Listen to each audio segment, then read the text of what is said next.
Je vous laisse vous présenter pour ceux qui ne vous connaîtraient pas encore. Aujourd'hui, je m'appelle Monsieur Vieillard, j'ai 67 ans. Je sors du nucléaire, j'ai fait 39 ans de nucléaire. Aujourd'hui, je suis retraité depuis 2008. J'ai acquis à ressentir les énergies physiques du sol, dont c'est un monsieur qui est mort depuis une quarantaine d'années, qui m'a un peu initié là-dedans, qui m'a amené avec lui quand j'étais gamin. Et là-dessus, je me suis bien renseigné sur ses façons de travailler. Sa façon de travailler, qui était Monsieur Charpy, n'était peut-être pas tout à fait la même que moi aujourd'hui. Donc, je me suis beaucoup aimanté par des livres de scientifiques qui m'ont amené beaucoup, Yves Carr, Hermann, tous des grands scientifiques qui sont dans les ressentis d'énergie. Et ma passion aujourd'hui, en dehors de ma retraite, c'est de faire plaisir aux gens pour les équiper, leur maison, ou mettre l'arrosage automatique. Je fais aussi les chevaux de course, je fais les manèges où on amène beaucoup d'eau pour pouvoir arroser les manèges pour les chevaux s'entraînent.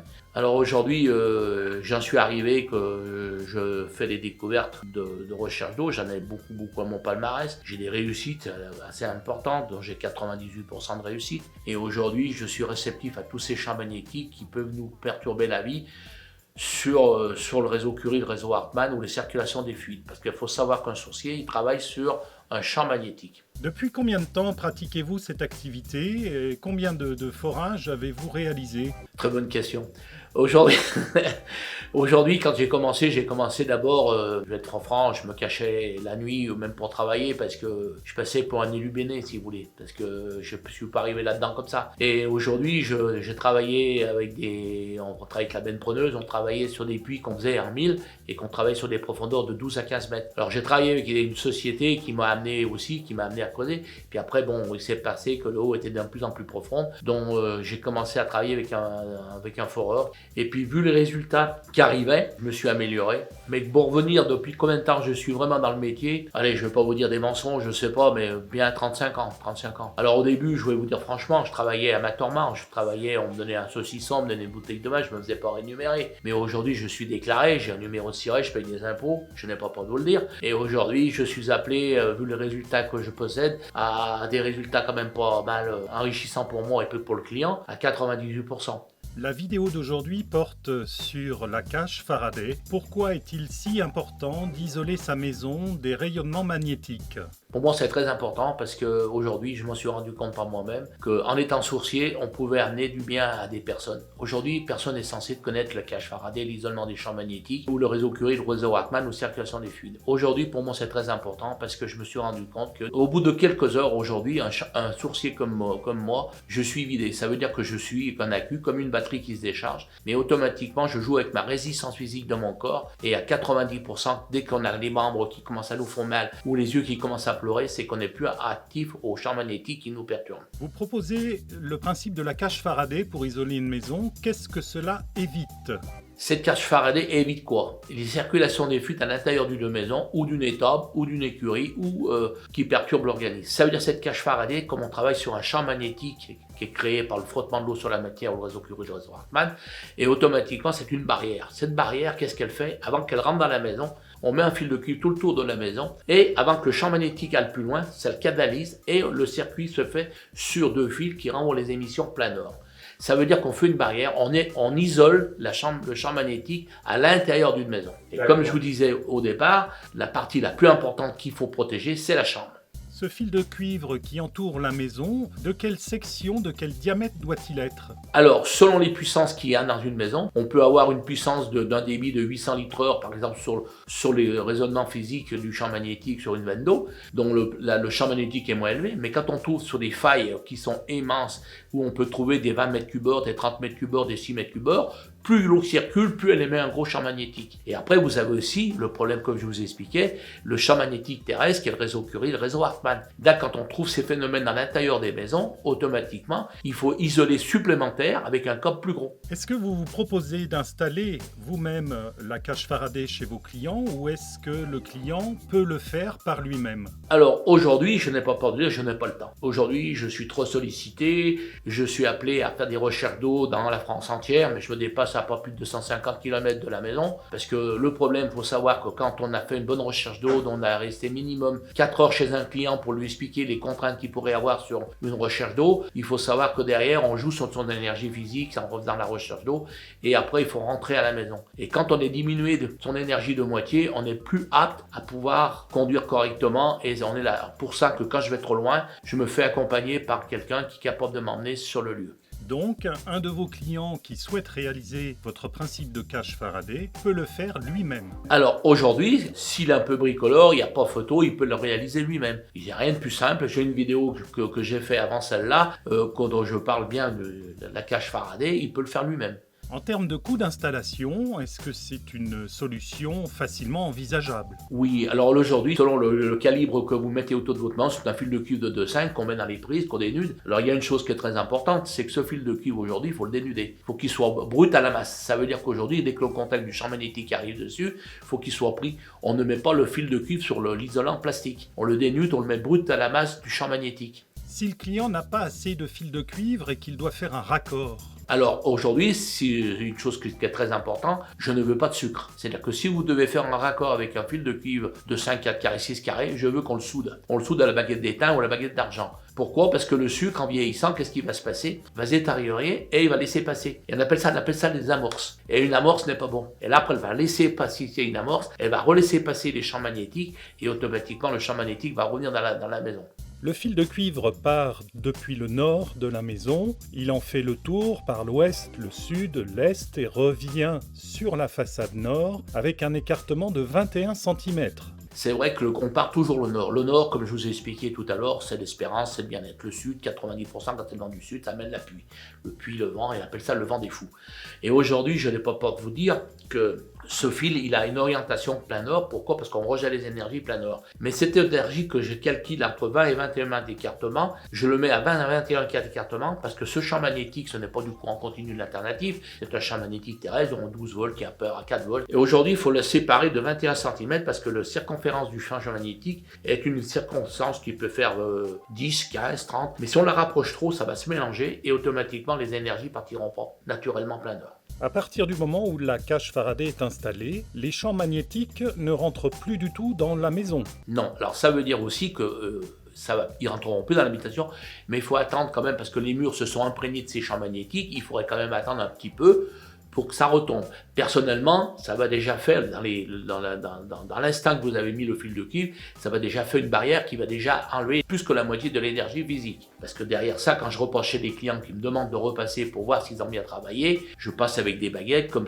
pour les vidéos que j'avais fait avant, je peux vous dire que quand je repasse avec mes baguettes, si je ressens l'énergie, c'est qu'il y a eu des fautes de fait sur le travail. Mais à 90%, si le client a bien travaillé ou la personne qui a mis ce fil de cuivre, je ne devrais plus rien ressentir. Alors aujourd'hui, je vais vous dire une chose. Aujourd'hui, M. Vieillard travaille sur la cage Faraday, on appelle ça la cage Faraday donnant des champs magnétiques, dont j'ai copié un peu sur des bouquins, Yves Rocard, Herman. Mais aujourd'hui, vous avez des gens qui mettent des bouts de cuivre, qui mettent des pierres, qui mettent tout. Aujourd'hui, chacun travaille de la matière qu'il veut. Aujourd'hui, j'ai pas peur de vous le dire, que ces gens ont peut-être des résistances physiques qui relèvent aussi des champs magnétiques. Aujourd'hui, ma façon de travailler, qui est la cage Faraday d'isolement du champ magnétique de cuivre, ça c'est mon brevet, c'est moi qui l'ai inventé. Est-ce que depuis toutes ces années de pratique en tant que sourcier, vous avez une anecdote à nous raconter par rapport à la cage Faraday? Ah oui, j'en ai même plusieurs. Aujourd'hui, j'ai des gens que je connais très bien et dont ils avaient acheté des belles propriétés, des belles villas. Et une dame qui était très très très bien, dépressive à fond.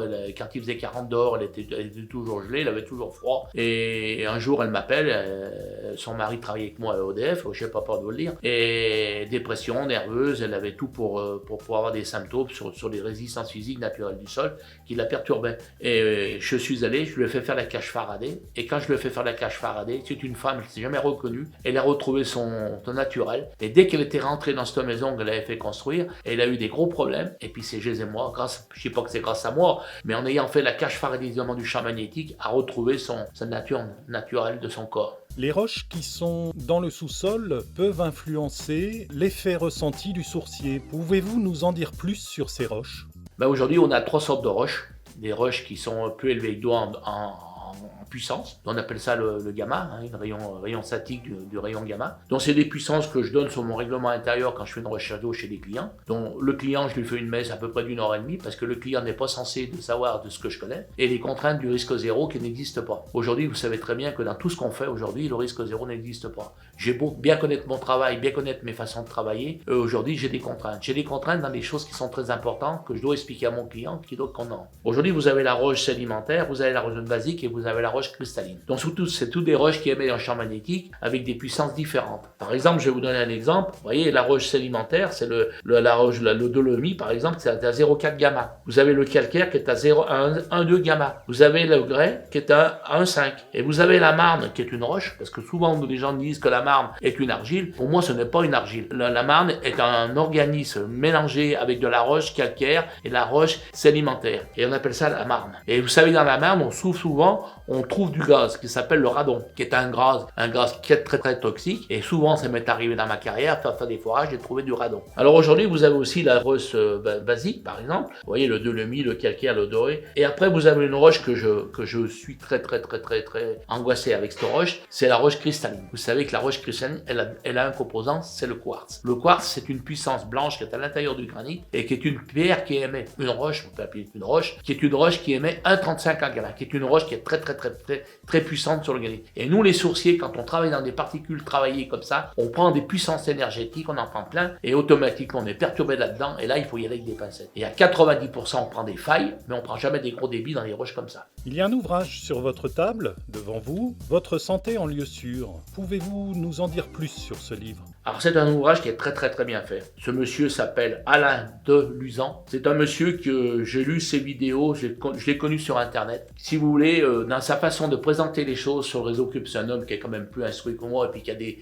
expériences plus élevées que moi, sur le réseau Curie, le réseau Hartmann, sur l'eau souterraine aussi, il en parle très bien dans son livre. C'est un livre qui est très intéressant à lire et qui amène beaucoup sur l'être humain et que je conseille de lire. Et aujourd'hui, c'est un livre qui m'a amené aussi beaucoup, comme d'autres livres, Yves Rocard, et qui était un grand scientifique aussi. Mais ce livre-là, pour la maison, pour votre santé dans le lieu de sûr, est un livre qui m'a amené beaucoup et qui amène beaucoup aux gens. Et si je peux me permettre de dire de l'acheter, il faut l'acheter. Et il est très instructif et très bien pour contrer tout ce que je vous explique aujourd'hui. En restant simple, hein, parce que ce livre va aller plus loin. Donc je vais vous faire voir des photos qui viennent de ce livre-là. Et aujourd'hui, je peux vous dire que ce monsieur est un grand monsieur. Le rayonnement magnétique du frottement de l'eau sur la matière en sous-sol émet un champ magnétique qui serait nocif pour l'être humain. Qu'en est-il sur les animaux? Oui, monsieur, aujourd'hui, je me suis rendu compte par des chantiers que j'ai faits. Par exemple, les animaux qui ont subi le plus aujourd'hui, c'est les animaux qui sont élevés en cage ou des poulets élevés dans des élevages. Aujourd'hui, je me suis rendu compte que j'étais appelé une journée par une grosse société dont je ne dirai pas le nom, qui m'a amené sur des élevages de lapins et canards et poulets. Et aujourd'hui, ces élevages de lapins, faut bien vous dire une chose, ils accouchent, de l'accouchement ils vont à l'engraissement, et de l'engraissement ils passent à l'abattoir pour être tués, pour être mangés. Aujourd'hui, je me suis rendu compte dans ces bâtiments-là, dont il y avait le réseau Curie, le réseau Hartmann, où il y avait des circulations de fuite, dont sur le bâtiment il faisait 150 mètres, il y avait à peu près 8 à 9 failles. Partout, le champ magnétique circulait, partout où il devait y avoir 10 lapins, il n'y en avait plus que 3 ou 4. Et le monsieur qui m'a fait visiter son établissement, il m'a dit, vous voyez, ici on a des pertes plus élevées que par endroit. Et c'est là, j'ai rien dit, j'ai fait mon travail, j'ai pris la circonférence à l'extérieur du bâtiment, et je suis rentré dans le bâtiment. Et partout où il y avait des pertes d'animal, je me suis rendu compte qu'on était sur une faille qui émettait un champ magnétique qui n'était pas bon pour ces animaux. Alors il faut savoir qu'une bête comme ça, elle reste minimum en cage sur 1 mètre, elle reste minimum 4 mois. Pendant 4 mois, c'est comme vous si vous restez couché sur un lit et que ça bombarde sans arrêt, puis pendant 4 mois vous en prenez. Ben, automatiquement votre corps va plus résister et vous allez tomber sur des symptômes qui ne peuvent peut-être pas vous amener la mort, mais va vous amener sur des maladies, des dépressions, une leucémie ou un cancer. Le rayonnement induit par un téléphone portable peut-il perturber un animal? Alors aujourd'hui, je ne vais pas pour vous le dire que savoir qu'un portable, aujourd'hui, un portable c'est un appareil qui est relié à un relais. À l'intérieur, il y a une batterie et automatiquement, ce portable, il est relié sur un relais qui émet un champ magnétique. Aujourd'hui, je vais vous expliquer, je ne devrais pas le dire, mais je vais le dire quand même. Avec un collègue, nous avons fait une expérience sur le portable. Dans le temps, quand on a commencé à recevoir les portables, on avait des appareils qui étaient larges. Nous avons pris, vous savez qu'un œuf, quand il est fécondé par le coq et la poule, il fait un poussin au bout de 21 jours. Vous savez qu'aujourd'hui, on a pris l'expérience du portable pour voir les dégradations que ça peut faire un portable sur un œuf. On a pris une clayette, on a mis à peu près 30 œufs qui étaient fécondés par le coq, on l'a mis dans une couveuse, on a branché un portable dessus et on a attendu 22 jours pour voir la fécondation des œufs qui devaient sortir un poussin. Malheureusement, aujourd'hui, quand on a sorti la clayette, qu'est-ce qui s'est passé? On a cassé les œufs au départ et à 90%, les œufs étaient commencés le démarrage de la fécondation, mais tous les œufs étaient morts. Pourquoi? Aujourd'hui, cette puissance énergétique, que vous le mettez dans votre poche ou vous le mettez au cœur, il émet un champ magnétique. C'est pour ça qu'on déconseille à tous les individus de ne pas les mettre dans les poches ni vers le cœur, parce que ça perturbe l'organisme. Et ce champ magnétique, ça a été prouvé que ce champ magnétique a rentré dans les coquilles d'œufs et a tué le fœtus des poulets. Et les œufs ne sont jamais éclos et les poussins n'étaient pas là. Les rayonnements terrestres sont donc bloqués par votre système de cache Faraday. Qu'en est-il des appareils qui sont à l'intérieur de la maison? Aujourd'hui, la cache Faraday que j'ai innové, aujourd'hui, est fait que sur les rayons qui sont naturellement du sol. Passage de l'eau souterrain, rayon Curie, rayon Hartmann. Tout ce qui est champ magnétique naturel qui est mis par un appareil comme le portable, comme la Wi-Fi, comme la Novebox, comme les amplificateurs qui amplifient pour un micro-ordinateur, ça, on ne peut rien faire. Si vous voulez inhiber tout ça, il faut mettre une cache Faraday avec du fil d'aluminium et que vous vivez dans l'Arctique. C'est pas possible. Aujourd'hui, dans un système moderne où il faut accepter toutes ces nuisances qui nous amènent du bien. Mais il y a des nuisances qu'on peut s'éviter d'avoir. Moi, je déconseille aujourd'hui, j'ai pas peur de vous le dire, qu'un portable se porte pas dans la poche ni derrière. Un portable, dès qu'on peut le poser, on le pose. Et une autre chose que je vais vous dire aussi, c'est qu'un portable n'est pas fait pour se faire réveiller. Ce n'est pas un réveil. Un portable, il se laisse à la cuisine. Et le portable, il n'est pas fait pour vous réveiller. Il est fait pour téléphoner. Maintenant, nous allons sur le terrain avec Monsieur Vieillard, qui va mettre en évidence l'influence du champ magnétique terrestre sur le corps humain. Alors aujourd'hui, je vais vous faire découvrir deux veines d'eau qui circulent sur le terrain. Donc ces deux veines d'eau vont se réunir à peu près 15 à 10 mètres, dont le forage a été effectué à côté, dont on a sorti un débit de plus de 30 mètres cubes heure. Alors je vais vous prouver ce que c'est une veine d'eau. Sur les baguettes, vous allez voir, elles vont résister sur le champ magnétique. Dès que je vais couper, elles tournent. Je ne peux pas physiquement retenir les baguettes. Je reprends la deuxième qui est ici, je rentre sur le champ magnétique et vous voyez que ce n'est pas la même veine. Ici, on a un mariage. Et vous voyez, on est à l'axe médial du forage qui a été effectué ici. Maintenant, je vais vous prouver ce que c'est un champ magnétique qui perturbe l'organisme. Aujourd'hui, je vais faire une expérience avec Emmanuel, qui est mon élève, qui sort de mon école. Et aujourd'hui, je vais vous faire voir ce que c'est la résistance physique d'un champ magnétique qui perturbe l'organisme. Et là, vous allez voir que c'est pas du cinéma, c'est du direct qu'on va faire. Et vous verrez que Manu, toute résistance physique qu'il a en dehors du champ magnétique peut rester à une résistance de 50 kg. Dès que j'emmènerai sur le champ magnétique qui va le perturber, avec deux doigts, il va décompresser, il va pas pouvoir tenir. Alors voilà la première expérience. Ici, nous sommes hors du champ magnétique. Manu va mettre son bras et il va mettre une force, sa force qu'il possède actuellement. Mais regardez bien la vidéo que vous allez voir. Manu force. Là, je ne peux pas. J'amène Manu sur le champ magnétique, qui est là, on est bombardé actuellement. On est bombardé par cette puissance. Je prends deux doigts. Qui veut l'eau, qui veut pas, regardez Manu, il va pas résister. Et on ne peut pas résister. C'est une puissance énergétique qui n'est pas bon pour l'être humain. Et quand on dort sur le réseau Curie, réseau Hartmann ou circulation des fluides, la partie la plus importante qu'il faut protéger, c'est la chambre. Quand on peut faire l'optimisation de la maison ensemble sur le réseau Curie, le réseau Hartmann avec le fil de cuivre, on appelle ça la cache Faraday. Isolement des champs magnétiques.